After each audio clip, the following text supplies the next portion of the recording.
Hello, you nerds. You like Angry Birds, right? If you were a kid playing a lot of these old classic Angry Birds games, or watching Zack Scott games play Angry Birds growing up, then you might have stumbled upon this icon called Toons.tv, a place where you can watch some of your favorite shows before it got shut down. Like, as a kid, I used to watch not just Angry Birds Toons, but also Piggy Tales and Angry Birds Stella all the time. So in this video, these are the shows I will be talking about, starting with last year. I've already made a video talking about Angry Birds Toons, but for the purpose of this video, I'm going to have to talk about it again, but better. So anyways, this is Angry Birds Toons, starring these birds known as Red, Chuck, Bomb, Matilda, Jim, Jake and Jake, Terrence, and sometimes Bubbles, and these pigs known as King Pig, Foreman Pig, Corporal Pig, Chef Pig, and sometimes the other pigs. This is probably the only show where we get to see the characters' personalities. We see Red being angry all the time, Chuck being a show-off, Bomb being a cooler older brother, Matilda being the hippie mother figure, the Blues being silly kids, Terrence and Bubbles being a candy lover. And we also see King Pig with a fragile ego, being slobbish as fuck, and Christ like a little bitch. Foreman Pig having a weird mustache, Corporal Pig is a soldier, and Chef Pig, who's probably a real supervillain. It's only a matter of time before he dethrones King Pig and rule Piggy Island like no other.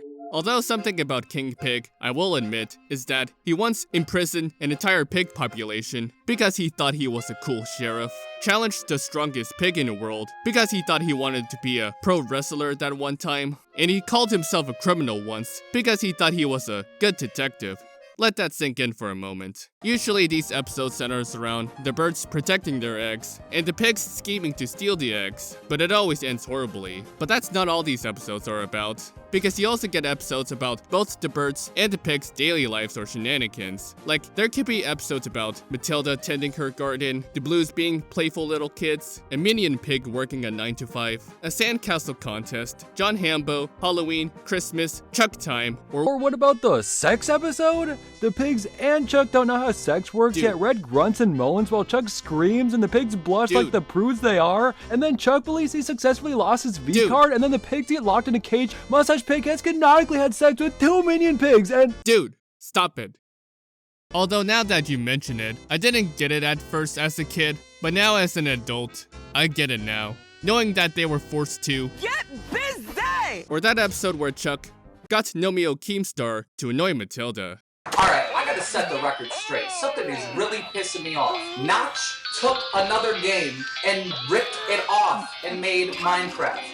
Alright, if we're gonna call... These episodes were a really fun way to explore the world of Angry Birds, taking place on Piggy Island.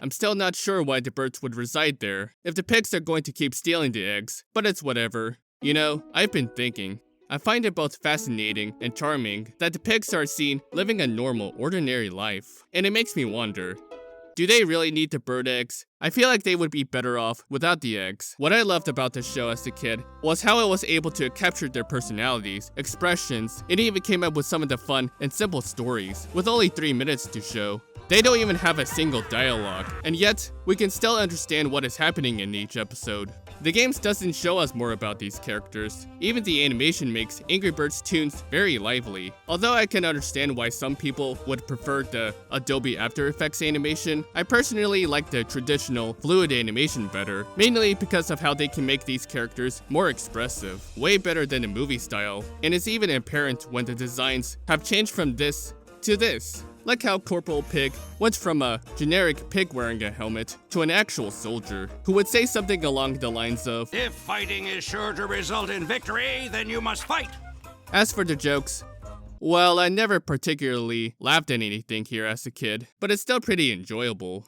Although a couple of questions remain, even after watching all the episodes. 1. Who is the mother and father of these eggs? I'm guessing it's both Terrence and Matilda, because you know, after watching the movie. 2. How did the pigs get the desserts that requires eggs? Are those desserts vegan by any chance? Do they happen to have a chicken farm or something? 3. Do humans exist in this world? And lastly, where the fuck is Hal and Stella? I'm still fucking pissed that Hal never appeared in the show, even if he's camera shy. And the same goes for Stella. Like, why put her in the trailer if she's not gonna appear anyways? And not to mention that Bubbles barely had any screen time. I know he's supposed to appear only on Halloween specials, but I personally wanted him to interact with the main birds.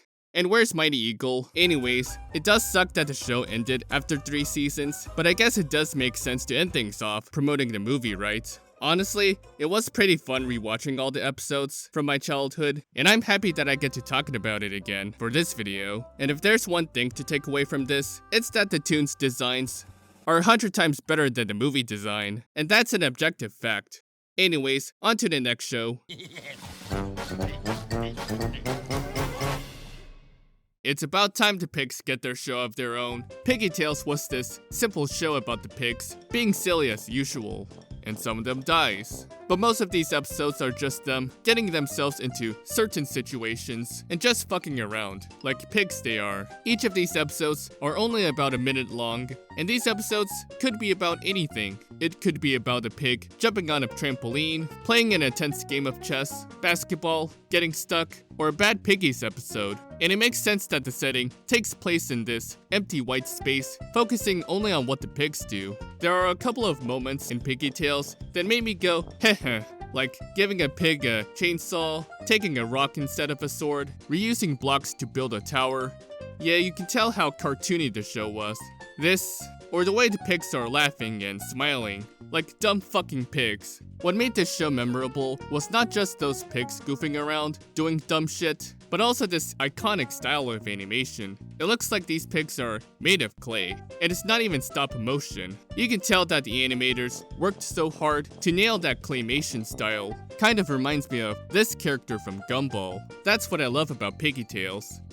And then seasons 3 and 4 came around, and it looked like this.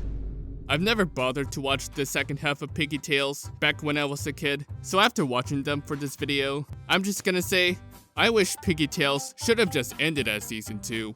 Like seriously, who the fuck asked for this? Obviously this was right after the Angry Birds movie came out, and the movie style isn't inherently bad, but like, why though?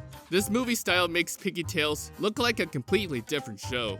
Where's the iconic claymation style and the empty white space? Now it just looks weird, with repetitive scenarios and all that stuff. I can't believe I forced myself to watch this shit for this video. And this is the part where I explain that each season centers around a different theme. A regular one, Pigs at Work, where they build stuff, a third act, where they perform and stuff, and 4th Street, taking place in a city, doing city things, like one of my favorite manga. I mean, I guess it kinda makes sense to give them arms and legs, to have them express themselves in a theater, and show us what city activities they're doing, if that even makes sense. Okay, fine. I guess seasons 3 and 4 wasn't that bad. There were a few moments that did make me chuckle a little bit.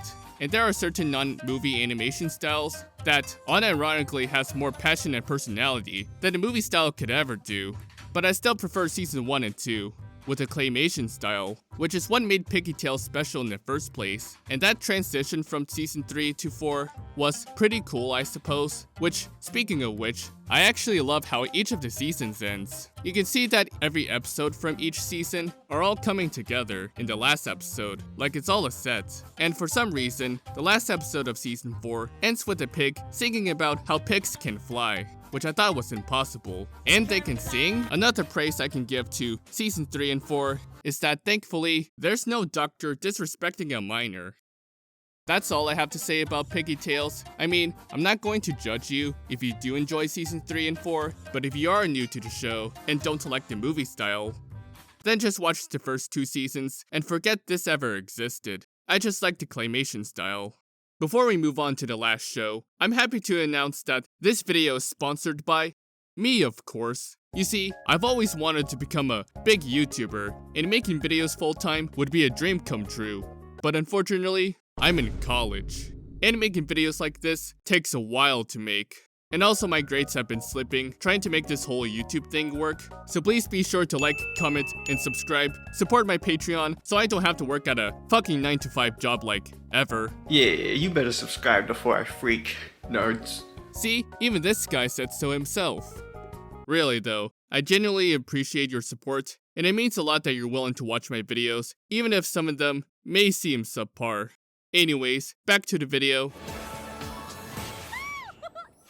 Although it sucks that Stella never appeared in Angry Birds toons, we can still look forward to seeing her in Angry Birds Stella. In 2014, Rovio decided to release this game, which plays the same as the original Angry Birds, except with new characters. And then a few months later, an animated series would be made from it, with an animation style that is, unironically, a lot better than Seasons 3 and 4 of Piggy Tales. Like, the aesthetics and vibe of Angry Birds Stella looks and feels so vibrant and colorful. What separates the show from the other two shows we've covered is that this show has a continuous story, introducing our characters. Stella, the adventurous leader of the flock, Poppy, the obnoxious but also the best drummer, Willow, the shy talented artist, Dahlia, the super genius, and Luca, the cute crybaby. And then we have Gale, the evil queen, handsome pig, a bit of a douche, and a simp. And then the rest of the pigs. Now that you know who these characters are, let's continue on with the story.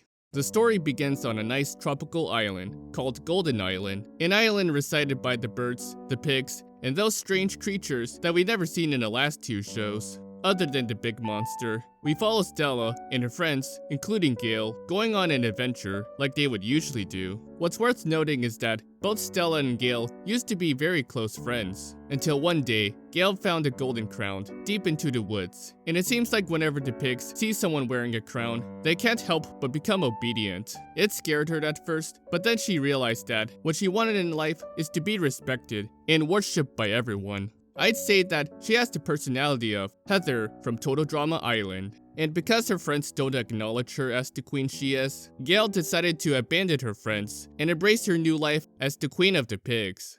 Throughout the whole narrative, Gale and her servants have been trying to find the golden egg that grants the ability to turn anything into gold, like the Midas touch, but in turn, everything in life turns into stone. But that doesn't concern Gale. After all, she wanted to be worshipped by everyone and live in luxury. She tried cutting down her friend's tree, but to no avail. Then she tried to explore a cave, a forest, a volcano, and then almost got sacrificed, all to find the golden egg, but with no success. At one point, Dahlia did stumble upon the golden egg, only for her to go insane. And then when Gale finally found the golden egg, it made her very power hungry. She practically killed a pig, and then a majority of the wildlife. It seemed like there was no stopping her, until eventually, she turned into gold. Upon realizing how dangerous the egg is, Gale becomes scared of it, and thus after 2 seasons, the series ends with Stella and her friends restoring the wildlife, disposing of the golden egg, and everyone lives a happy life. What I find interesting about the relationship between Stella and Gale is that despite Stella being upset at Gale, deep down, she still cares about her. You can see that throughout the whole series. The two tried to get along, like how they used to, but couldn't. The times when both Stella and Gale truly cared for each other was when they both got trapped in a volcano. They had to work together to get through the volcano, and then Gale actually risked her life to save Stella, making sure she got to safety, only to be blinded by greed. Season 1 ended on a cliffhanger, leaving us to believe that she might be dead. But by some unexplained miracle, she managed to survive.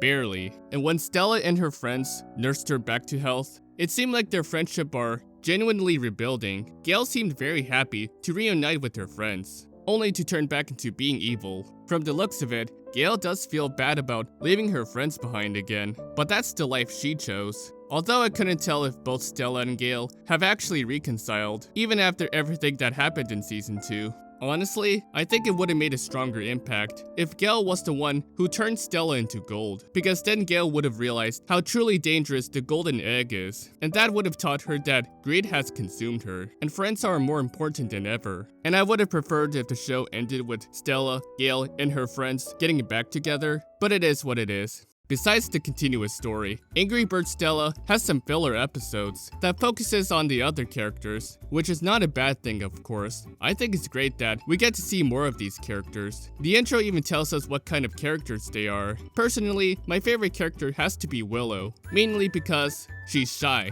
like me, and I also like art. I use Twitter and Blue Sky for that reason. It's actually cool to see Willow create some cool paintings, and even befriend the artist Pig, who I wish I could see more of, improving his art. It just sucks that Gale puts him down despite trying so hard to improve. Because really, anyone can do art. If PewDiePie can learn how to draw, then you can do it too. So fuck AI art and just start drawing. I'm talking to you, Rovio.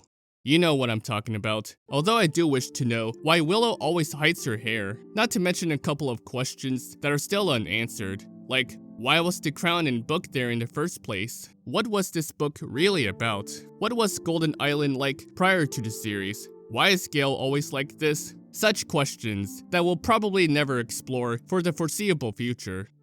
You know, Angry Birds Toons and Angry Birds Stella should have a crossover episode. Just saying. Well, that's all I have to say about these shows. It's honestly nice that I get a chance to relive some of my childhood memories by talking about what made these shows so great, even if it doesn't hit the same as before. And with that being said, thanks for watching, follow me on Twitter and Blue Sky, and now would you excuse me? I'm gonna go flank some birds right about now.